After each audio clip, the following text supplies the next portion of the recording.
How to remove someone from WhatsApp group. Hi everyone, I'm here to assist you today without any delay. Let's jump right in. First, open WhatsApp on your device. Then click on the group chat you want to delete someone from. Also, make sure you're the admin of the group.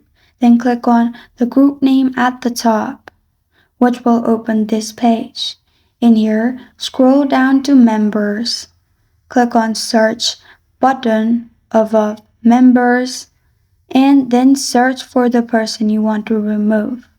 Then click on their profile and then click on remove, which is the second last option.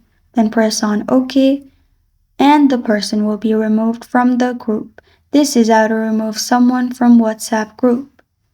Thank you for joining me today. If this video helps you out, please leave a like and subscribe for more. Got a question or want to suggest a topic? Comment below. Thank you for watching.